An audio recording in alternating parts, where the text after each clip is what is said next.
Hello, Drive Tribe. MIGZ here, and I'm with Mate Rimac. Mate, thank you for spending time with us today. Wonderful new car you have here.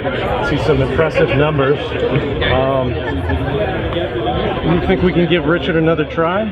Oh, of course. We have a special mode to prevent Richard from overdoing it. Okay. And I did see that you did have a fire extinguisher at one point in time. Yeah, that was especially dedicated to Richard. Yeah. Excellent. Well, tell us a little bit about the car and some exciting things that you're doing in the future. Well, this car is all about showing what's possible with technology, with electrification, and with we as a company what we can do. So we have really tried to push the limits in everything. So for example, we have 1,900 horsepower, below 2 seconds from 0 to 60 and 0 to 100 kilometers per hour, 412 kilometers per hour top speed, so the numbers are quite high. Then we have 4 motors, one for each wheel, controlling each wheel separately, but also lots of technology inside.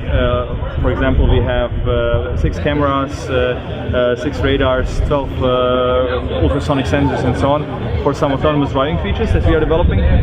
But also the car is quite comfortable and usable, so we want to make it really, when the owner enjoys using the car, that it just doesn't sit around in the garage, but it's really being used. So to put all of that together and have a globally homologated car, so which is passing all the crash criteria and so on, it's quite difficult to achieve all of that. So it's a very big project. We have in Zagreb almost 200 engineers working on this, so it's but it's coming together and it will be on the market in 2020. That's great. Is there any other technologies that you're working on outside of the automotive industry? Are you bringing this together? Yeah, the technology from this car and the other things that we are doing is in many different other projects. Like for example the Aston Martin Valkyrie, or I mean many other cars. Some projects are public, some are not. Okay. But basically all the high performance cars that are coming to the market, we were, let's say, involved in many of them. But there is of course also applications for this technology outside of the auto industry. Sure. But the auto industry is so big on its own that we can only serve a small piece of it because we are limited by the resources we have. Sure. So going out of the auto industry into other industries would be technically feasible, but just it's a focus thing, and we want to focus and be the best in high performance cars.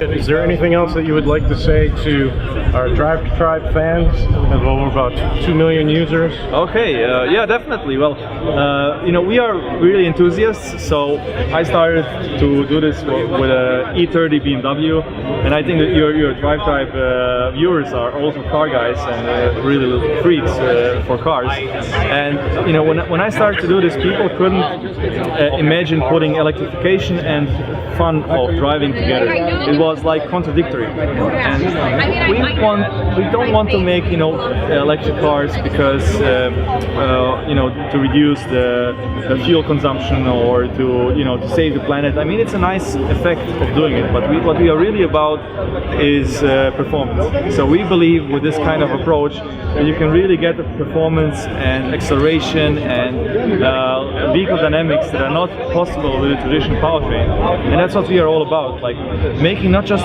sports cars electric, but making them actually better by being electric. And I think the C2 embodies that, also with the design that you can see from outside. It's very technical. All the features, all the lines have a function.